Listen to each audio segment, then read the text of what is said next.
शुक्लाम्बरधरं विष्णुं शशिवर्णं चतुर्भुजं प्रसन्नवदनं ध्यायेत् सर्वविघ्नोपशान्तये।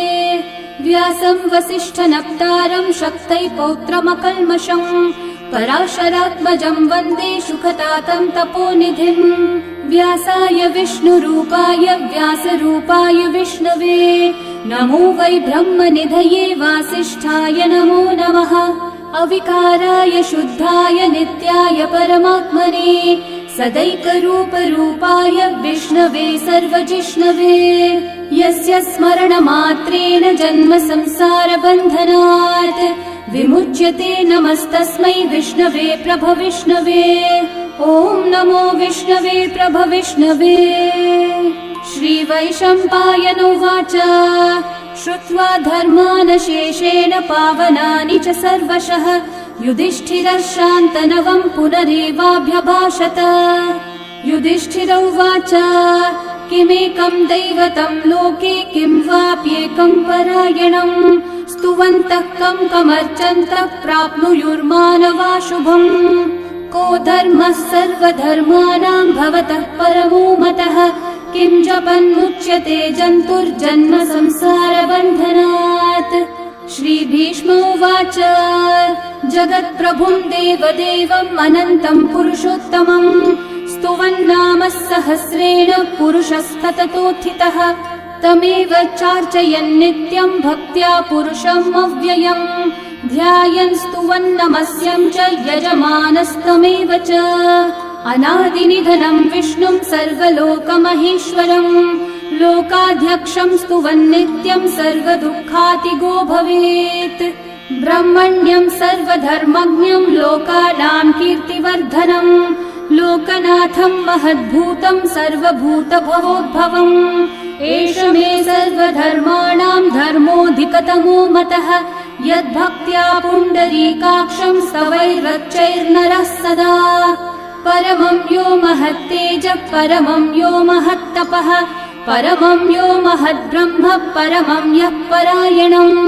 पवित्राणां पवित्रं यो मङ्गलानां च मङ्गलम् देवतं देवतानां च भूतानां यो व्ययः पिता यतः सर्वाणि भूतानि भवन्त्यादियुगागमे यस्मिंश्च प्रलयं यान्ति पुनरेव युगक्षये तस्य लोकप्रधानस्य जगन्नाथस्य भूपते विष्णोर्नाम सहस्रं मे शृणु पापभयापहम्।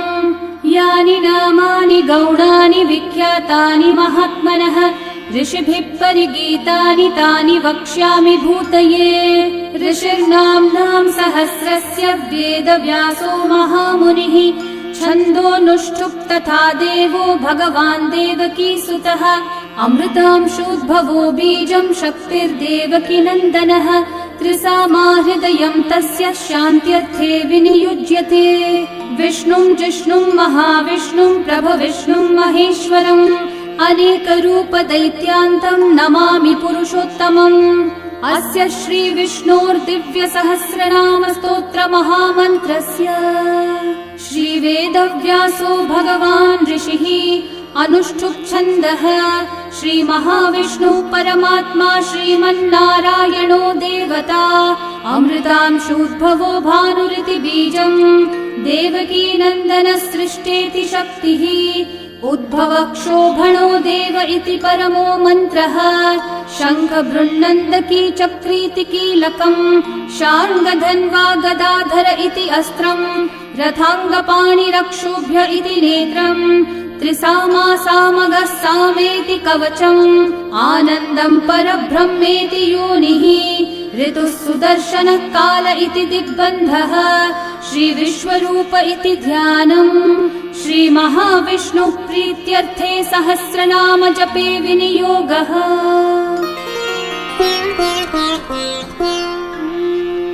ध्यानम् क्षीरोधन्वत्प्रदेशे शुचिमणिविलसत्सैकते मौक्तिकानां माला क्लृप्तासनस्थस्फटिकमणिनिभैर्मौक्तिकैर्मण्डिताङ्गः शुभ्रैरभ्रैरतभ्रैरुपरि विरचितैर्मुक्तपीयूषवर्षैः आनन्देन पुनीयादरिनलिनगदा शङ्खपाणिर्मुकुन्दः बुःपादौ यस्य नाभिर्वियदसुरनिलश्चन्द्रसूर्यौ च नेत्रे कर्णावाशाः शिरौ द्योर्मुखमपि दहनो यस्य वास्तेयमब्धिः अन्तस्थं यस्य विश्वं सुरनरखगो भोगि गन्धर्वदैत्यैः चित्रं रं रम्यते तं त्रिभुवन विपुषं विष्णुमीशं नमामि।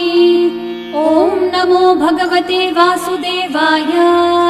शान्ताकारं भुजगशयनं पद्मनाभं सुरेशं विश्वाधारं गगनसदृशं मेघवर्णं शुभाङ्गं लक्ष्मीकान्तं कमलनयनं योगिहृद्ध्यानगम्यं वन्दे विष्णुं भवभयहरं सर्वलोकैकनाथम् मेघश्यामं पीतकौशेयवासं श्रीवत्साङ्कं कौस्तुभोद्भासिताङ्गं पुण्योपेतं पुण्डरीकायताक्षं विष्णुं वन्दे सर्वलोकैकनाथम् नमः समस्तभूतानामादिभूताय भूभृते अनेकरूपरूपाय विष्णवे प्रभविष्णवे सशङ्खचक्रं सकिरीटकुण्डलं सपीतवस्त्रं सरसीरुहेक्षणं सहारवक्षस्थलशोभिकौस्तुभं नमामि विष्णुं शिरसा चतुर्भुजम् छायायां पारिजातस्य हेमसिंहासनोपरि आसीनमं बुधश्याममायताक्षम् अलङ्कृतम् चन्द्राननं चतुर्बाहुं श्रीवत्साङ्कितवक्षसं रुक्मिणी सत्यभामाभ्यां सहितं कृष्णमाश्रये। ॐ विश्वं विष्णुर्वषट्कारो भूतभव्यभवत्प्रभुः भूतकृद्भूतभृद्भावो भूतात्मा भूतभावनः भूतात्मा परमात्मा च मुक्तानां परमा गतिः अव्ययः पुरुषः साक्षी क्षेत्रज्ञोऽक्षर एव च योगो योगविदां नेता प्रधानः पुरुषेश्वरः नारसिंहः वपुः श्रीमान् केशवः पुरुषोत्तमः सर्वः शर्वः शिवस्थाणोर्भूतादिर्निधिरव्ययः सम्भवो भावनो भर्ता प्रभवः प्रभुरीश्वरः स्वयंभू शम्भुरादित्यः पुष्कराक्षो महास्वनः अनादिनिधनो धाता विधाता धातुरुत्तमः अप्रमेयो ऋषिकेशः पद्मनाभोऽमरः प्रभुः विश्वकर्मा मनुस्त्वष्टा स्थविष्ठस्थविरो ध्रुवः अग्राह्यः शाश्वतः कृष्णो लोहिताक्षः प्रतर्दनः प्रभुतस्त्रिककुब्धामः पवित्रं मङ्गलं परम् ईशानः प्राणदः प्राणो ज्येष्ठः श्रेष्ठः प्रजापतिः हिरण्यगर्भो भूगर्भो माधवो मधुसूदनः ईश्वरो विक्रमी धन्वी मेधावी विक्रमक्रमः अनुत्तमो दुराधर्षः कृतज्ञः कृतिरात्मवान् सुरेशः शरणं शर्म विश्वरेतः प्रजाभवः अहः संवत्सरो व्याळः प्रत्ययः सर्वदर्शनः अजः सर्वेश्वरः सिद्धिः सिद्धिः सर्वादिरच्युतः वृषा कपिरमेयात्मा सर्वयोगविनिःसृतः वसुर्वसुमना सत्यः समात्मा संमितः समः अमोघः पुण्डरीकाक्षो वृषकर्मा वृषाकृतिः रुद्रो बहुशिरा बभ्रुर्विश्वयोनिःशुचिश्रवाः अमृतः शाश्वतस्थाणोर्वरारोहो महातपाः सर्वगः सर्वविद्भानुः विश्वक्सेनो जनार्दनः वेदो वेदविदव्यङ्गो वेदाङ्गो वेदवित्कविः लोकाध्यक्षः सुराध्यक्षो धर्माध्यक्षः कृताकृतः चतुरात्मा चतुर्व्यूहश्चतुर्दंष्ट्रश्चतुर्भुजः भ्राजिष्णुर्भोजनं भोक्ता सहिष्णुर्जगदादिजः अनघो विजयो जेता विश्वयोनिः पुनर्वसुः उपेन्द्रो वामनः प्रांशुरमोघः शुचिरूर्चितः अतीन्द्रः सङ्ग्रहः सर्गो धृतात्मा नियमो यमः वेद्यो वैद्यः सदा योगी वीरः माधवो मधुः अतीन्द्रियो महामायो महोत्साहो महाबलः महाबुद्धिर्महावीर्यो महाशक्तिर्महाद्युतिः अनिर्देश्य वपुः श्रीमान् अमेयात्मा महाधृतक्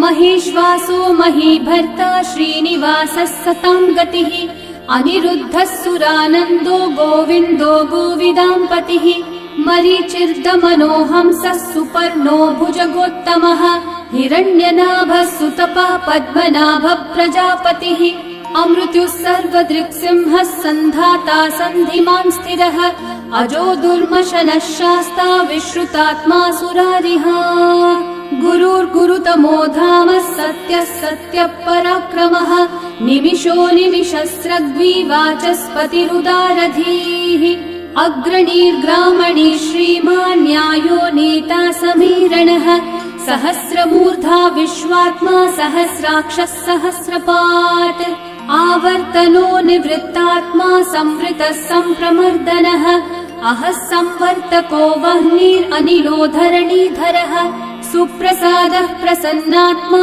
विश्वदृग्विश्वभुग्विभुः सत्कर्ता सत्कृतः साधुर्जह्नुर्नारायणो नरः असंख्येयो प्रमेयात्मा विशिष्टः शिष्टकृच्छुचिः सिद्धार्थः सिद्धसङ्कल्पः सिद्धिदः सिद्धिसाधनः वृषाही वृषभो विष्णुर्वृषपर्वा वृषोदरः वर्धनो वर्धमानश्च विविक्तः श्रुतिसागरः सुभुजो दुर्धरो वाग्मी महेन्द्रो वसुदो वसुः नैकरूपो बृहद्रूपः क्षिपिविष्टप्रकाशनः ओजस्तेजोद्युतिधरः प्रकाशात्मा प्रतापनः ऋद्धस्पष्टाक्षरो मन्त्रश्चन्द्रांशूर्भास्करद्युतिः अमृतांशूद्भवो भानुर्शशबिन्दुः सुरेश्वरः औषधं जगतः सेतुः सत्यधर्मः पराक्रमः भूतभव्यभवन्नाथः पवनः पावनो नलः कामः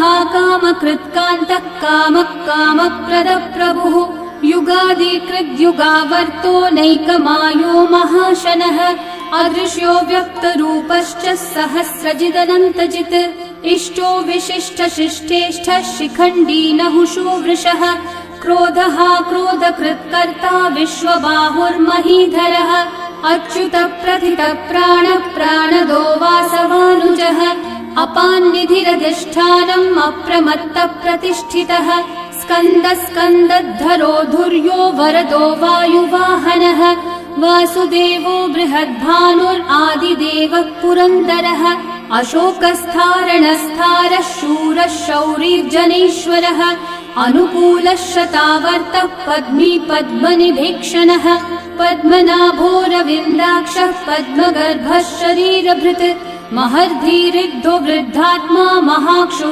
गरुडध्वजः अतुलः शरभो भीमः समयज्ञो हविर्हरिः सर्वलक्षणलक्षण्यो लक्ष्मीवान् समितिञ्जयः विक्षरो रोहितो मार्गो हेतुर्दामोदरः सहः महीधरो महाभागो वेगवानमिताशनः उद्भवक्षोभणो देवः श्रीगर्भः परमेश्वरः करणं कारणं कर्ता विकर्ता गहनो गुहः व्यवसायो व्यवस्थानः संस्थानस्थानदो ध्रुवः परर्धि परमस्पष्टः तुष्टः पुष्टः शुभेक्षणः रामो विरामो विरतो मार्गो नेयो नयो नयः वीरशक्तिमतां श्रेष्ठा धर्मो धर्मविदुत्तमः वैकुण्ठः पुरुषः प्राणः प्राणदः प्रणवपृथुः हिरण्यगर्भः शत्रुघ्नो व्याप्तो वायुरधोक्षजः ऋतुः सुदर्शनः कालः परमेष्ठी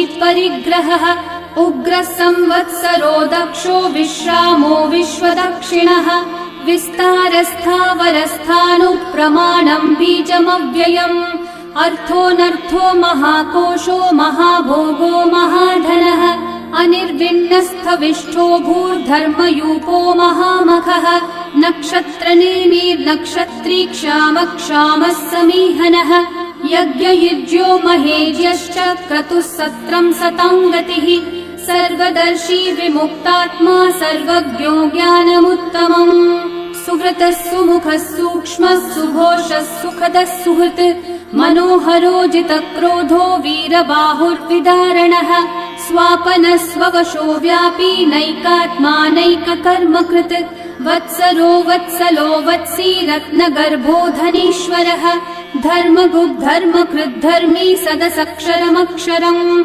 अविज्ञाता सहस्रांशूर्विधाता कृतलक्षणः गभस्तिनेमि सत्त्वस्थः सिंहो भूतमहेश्वरः आदिदेवो महादेवो देवेशो देवभृद्गुरुः उत्तरो गोपतिर्गोप्ता ज्ञानगम्यः पुरातनः शरीरभूतभृद्भोक्ता कपीन्द्रो भूरि दक्षिणः सोमपो मृतपः सोमः पुरुजित्पुरुसत्तमः विनयोजयः सत्यसन्धो दाशारः सात्वतां पतिः जीवो विनयिता साक्षी मुकुन्दोमितविक्रमः अम्भो निधिरनन्तात्मा महोदधिशयोऽन्तकः अजो महार्हः स्वाभाव्यो जितामित्रप्रमोदनः आनन्दो नन्दनो नन्दः सत्यधर्मा त्रिविक्रमः महर्षि कपिलाचार्य कृतज्ञो मेदिनीपतिः त्रिपदस्त्रिदशाध्यक्षो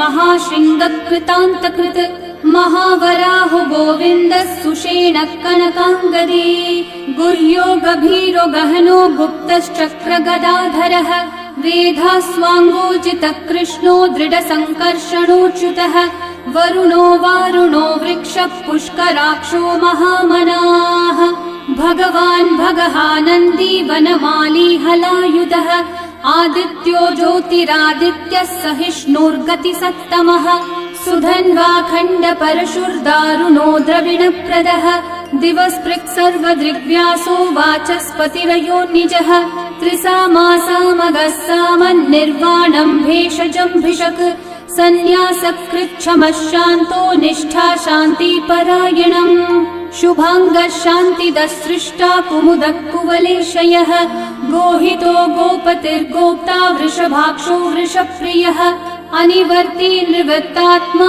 संक्षेप्ताक्षेमकृच्छिवः श्रीवत्सवक्षा श्रीवास श्रीपति श्रीमतांवरः श्रीधर श्रीश श्रीनिवास श्रीनिधि श्रीविभावनः श्रीधर श्रीकर श्रेय श्रीमान् लोकत्रयाश्रयः स्वक्षस्वङ्गः शतानन्दो नन्दिर्ज्योतिर्गणेश्वरः विजितात्मा विधेयात्मा सत्कीर्तिश्चिन्न संशयः उदीर्णः सर्वतश्चक्षुरनीशः शाश्वतः स्थिरः भूषयो भूषणो भूतिर्विशोकः शोकनाशनः अर्चिष्मान् अर्चितः कुम्भो विशुद्धात्मा विशोधनः अनिरुद्धो प्रतिरथः प्रद्युम्नोमितविक्रमः कालनेमी निहावीरः शौरी शूरजनेश्वरः त्रिलोकात्मा त्रिलोकेशः केशवः केशिहा हरिः कामदेवः कामपालः कामी कान्तः कृतागमः अनिर्देश्य वपुर्विष्णु वीरोऽनन्तो धनञ्जयः ब्रह्मण्यो ब्रह्मकृद् ब्रह्मा ब्रह्म ब्रह्म विवर्धनः ब्रह्मविद् ब्राह्मणो ब्रह्मी ब्रह्मज्ञो ब्राह्मणप्रियः महाकर्मो महाकर्मा महातेजा महोरगः महाक्रतुर्महायज्वा महायज्ञो महाहविः स्तव्यस्तव प्रियस्तोत्रम् स्तुतिस्तोतारणप्रियः पूर्णपूरयिता पुण्यकीर्तिरणामयः मनोजवस्तीर्थकरो वसुरेता वसुप्रदः वसुप्रदो वासुदेवो वसुर्वसुमनाहविः सद्गति सत्कृति सत्ता सद्भूति सत्परायणः शूरसेनो यदुश्रेष्ठः सन्निवासः सुयामुनः भूता वासो वासुदेवः सर्वासु निलयो नलः दर्पः दर्पदो दृप्तो दुर्धरोऽथा पराजितः विश्वमूर्तिर्महामूर्तिर्दीप्तमूर्तिरमूर्तिमान् अनेकमूर्तिरव्यक्तः शतमूर्तिः एकोनैकः स वक्कः किं यतत्पदमनुत्तमम् लोकबन्धुर्लोकनाथो माधवो भक्तवत्सलः सुवर्णवर्णो हेमाङ्गो वराङ्गश्चन्दनाङ्गदे वीरः विषमः शून्यो घृताशीरशलश्चलः अमानी मानदो मान्यो लोकस्वामी त्रिलोकधृक् सुमेधा मेधजो धन्यः सत्यमेधाधराधरः तेजो वृषो द्युतिधरः सर्वशस्त्रभृतांवरः प्रग्रहो निग्रहो व्यग्रो नैकः शृङ्गो गदाग्रजः चतुर्मूर्तिश्चतुर्बाहुश्चतुर्व्यूहश्चतुर्गतिः चतुरात्मा चतुर्भावश्चतुर्वेदविदेकपात् समावर्तो निर्वृत्तात्मा दुर्जयो दुरतिक्रमः दुर्लभो दुर्गमो दुर्गो दुरावासो दुरारिहा शुभांगो लोकसारंगः सुतन्तुस्तन्तुवर्धनः इन्द्रकर्मा महाकर्मा कृतकर्मा कृतागमः उद्भवः सुन्दर सुन्दो रत्ननाभः सुलोचनः अर्को वाजस्सनः शृङ्गी जयन्तः सर्वविजयी सुवर्णबिन्दु रक्षोभ्यः सर्ववागीश्वरेश्वरः महाहृदो महागर्तो महाभूतो महानिधिः कुमुद कुन्दर कुन्द पर्जन्य पावनो निलः अमृताशोऽमृतवपुः सर्वज्ञः सर्वतोमुखः सुलभः सुव्रतः सिद्धः शत्रुजिच्छत्रुतापनः न्यग्रोधोदम्बरोऽश्वत्थश्चाणूरान्ध्रनिषूदनः सहस्रार्ची सप्तजिह्वा सप्तैधा सप्तवाहनः अमूर्तिरनघोचिन्त्यो भयकृद्भयनाशनः अनुर्बृहत्कृशस्थूलो गुणवृन्निर्गुणो महान् अधृतस्वधृतस्वास्य प्राग्वंशो वंशवर्धनः भारभृत्कथितो योगी योगीशः सर्वकामदः आश्रमश्रमणश्रामः सुपर्णो वायुवाहनः धनुर्धरो धनुर्वेदो दण्डो दमयिता दमः अपराजितः सर्वसहो नियन्ता नियमो यमः सत्त्ववान् सात्विकः सत्यः सत्यधर्मपरायणः अभिप्राय प्रियार्होर्हः प्रियकृत्कृतिवर्धनः विहाय स गतिर्ज्योतिः सुरचिर्हुतभुक् विभुः रविर्विरोचनः सूर्यः सविता रविलोचनः अनन्तो हुतभुग्भोक्ता सुखदो नैकजोऽग्रजः अनिर्विण्णः सदा मर्षि लोकाधिष्ठानमद्भुतः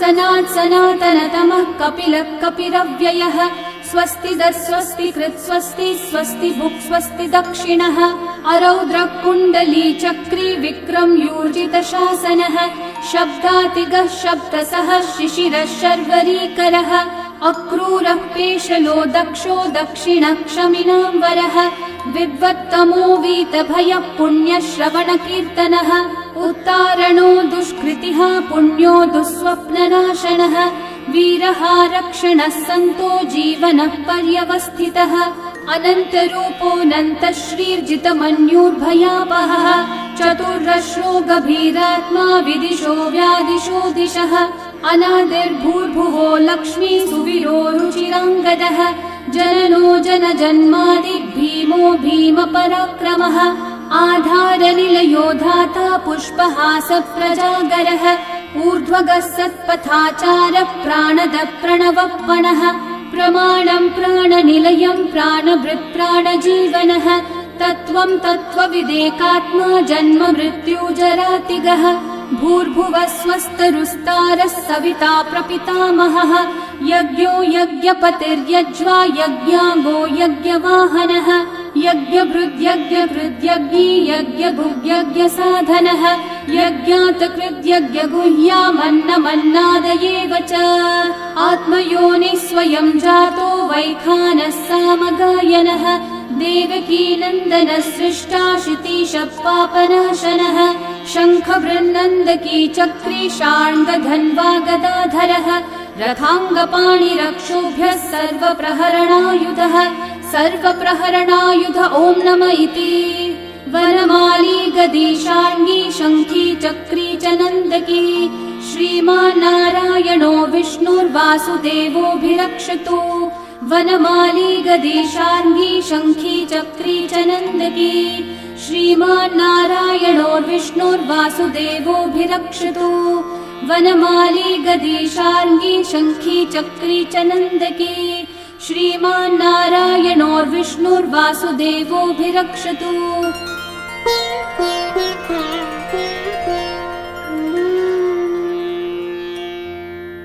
इतीदं कीर्तनीयस्य केशवस्य महात्मनः नाम्नां सहस्रं दिव्यानाम् अशेषेण प्रकीर्तितम् य इदं शृणुयान् नित्यं यश्चापि परिकीर्तयेत् नाशुभं प्राप्नुयात् किञ्चित् सोमुत्रेह च मानवः वेदान्तगो ब्राह्मणः स्यात् क्षत्रियो विजयी भवेत् वैश्यो धन समृद्धः स्यात्, शूद्रः सुखमवाप्नुयात्। धर्मार्थी प्राप्नुयात् धर्मम्, अर्थार्थी चार्थमाप्नुयात्। कामानवाप्नुयात् कामी, प्रजार्थी चाप्नुयात् प्रजाम्। भक्तिमान् यः सदोत्थाय, शुचिस्तद्गतमानसः, सहस्रं वासुदेवस्य नाम्नामेतत् प्रकीर्तये। यशः प्राप्नोति विपुलं, याति प्राधान्यमेव च। अचलां श्रियमाप्नोति, श्रेय प्राप्नोत्यनुत्तमम्। न भयं क्वचिदाप्नोति, वीर्यं तेजश्च विन्दति। भवत्यरोगो द्युतिमान्, बलरूपगुणान्वितः। रोगार्तो मुच्यते रोगात्, बद्धो मुच्येत बन्धनात्। भयान्मुच्येत भीतस्थो, मुच्येतापन्न आपदः। दुर्गान्यतितरत्याशु, पुरुषः पुरुषोत्तमम्। स्तुवन्नाम सहस्रेण, नित्यं भक्ति समन्वितः। वासुदेवाश्रयो मर्त्यो, वासुदेवपरायणः। सर्वपापविशुद्धात्मा, याति ब्रह्म सनातनम्। न वासुदेव भक्तानामशुभं विद्यते क्वचित्। जन्म मृत्यु जरा व्याधि, भयं नैवोपजायते। इमं स्तवमधीयानः, श्रद्धा भक्ति समन्वितः। युज्येतात्मसुखः शान्ति, श्रीधृति स्मृति कीर्तिभिः। न क्रोधो न च मात्सर्यं, न लोभो नाशुभा मतिः। भवन्ति कृतपुण्यानां, भक्तानां पुरुषोत्तमे। द्यौस चन्द्रार्कनक्षत्राखं, दिशो भूर्महो दधिः। वासुदेवस्य वीर्येण विदतानि महात्मनः। ससुरासुरगन्धर्वं, सयक्षूरगराक्षसम्। जगद्वशे वर्ततेदं, कृष्णस्य सचराचरम्। इन्द्रियाणि मनोबुद्धिः, सत्त्वं तेजो बलं द्युतिः। वासुदेवात्मकन्याहुः, क्षेत्रं क्षेत्रज्ञ एव च। सर्वागमानामाचार प्रथमं परिकल्पते। आचार प्रभवो धर्मो, धर्मस्य प्रभुरच्युतः। ऋषयः पितरो देवा, महाभूतानि धातवः। जङ्गमा जङ्गमं चेदं, जगन्नारायणोद्भवम्। योगो ज्ञानं तथा साङ्ख्यं, विद्या शिल्पादिकर्म च। वेदाः शास्त्राणि विज्ञानम्, एतत् सर्वं जनार्दनात्। एको विष्णुर्महद्भूतं, पृथक् भूतान्यनेकशः। त्रीन् लोकान् व्याप्य भूतात्मा, भुङ्क्ते विश्वभुगव्ययः। इमं स्तवं भगवतो विष्णोर्व्यासेन कीर्तितम्। पठ्येद्य इच्छेत् पुरुषः, श्रेयः प्राप्तुं सुखानि च। विश्वेश्वरमजं देवं, जगतः प्रभुमव्ययम्। भजन्ति ये पुष्कराक्षं, न ते यान्ति पराभवम्। न ते यान्ति पराभवम्। ॐ नमः इति। अर्जुनोवाच पद्मपत्रविशालाक्षः, पद्मनाभः सुरोत्तम। भक्तानामनुरक्तानां, त्राता भव जनार्दन। श्रीभगवानुवाच यो मां नाम सहस्रेण, स्तोतुमिच्छति पाण्डव। सोऽहमेकेन श्लोकेन, स्तुत एव न संशयः। स्तुत एव न संशय। ॐ नमः इति। व्यास उवाच वासनाद् वासुदेवस्य, वासितं भुवनत्रयम्। सर्वभूतनिवासोऽसि, वासुदेव नमोऽस्तुते। श्रीवासुदेव नमोऽस्तुत। ॐ नमः इति। पार्वत्योवाच केनोपायेन लघुना, विष्णोर्नाम सहस्रकम्। पठ्यते पण्डितेर्नित्यं, श्रोतुमिच्छाम्यहं प्रभो। ईश्वरोवाच श्रीराम राम रामेति, रमे रामे मनोरमे। सहस्रनाम तत्तुल्यं, राम नाम वरानने। श्रीराम राम रामेति, रमे रामे मनोरमे। सहस्रनाम तत्तुल्यं, राम नाम वरानने। श्रीराम राम रामेति, रमे रामे मनोरमे। सहस्रनाम तत्तुल्यं, राम नाम वरानने। श्रीराम नाम वरानन। ॐ नमः इति। ब्रह्म उवाच नमोऽस्त्वनन्ताय सहस्रमूर्तये, सहस्रपादाक्षि शिरोरुबाहवे। सहस्रनाम्ने पुरुषाय शाश्वते, सहस्रकोटियुगधारिणे नमः। सहस्रकोटियुगधारिण ॐ नम इति। सञ्जय उवाच यत्र योगेश्वर कृष्णो यत्र पार्थो धनुर्धरः तत्र श्रीर्विजयो भूतिर्ध्रुवा नीतिर्मतिर्मम। श्रीभगवानुवाच अनन्याश्चिन्तयन्तो मा ये जनाः पर्युपासते तेषां नित्याभियुक्तानां योगक्षेमं वहाम्यहम्। परित्राणाय साधूनां विनाशाय च दुष्कृतां धर्म संस्थापनार्थाय सम्भवामि युगे युगे। आर्ता विषण्णा शिथिलाश्च भीता घोरेषु च व्याधिषु वर्तमानाः संकीर्त्य नारायण शब्दमात्रं विमुक्तदुःखा सुखिनो भवन्तु। कायेन वाचा मनसैन्द्रियैर्वा बुद्ध्यात्मना वा प्रकृते स्वभावात् करोमि यद्यत् सकलं परस्मै नारायणायेति समर्पयामि। श्री विष्णु सहस्रनाम स्तोत्रम् सम्पूर्णम्।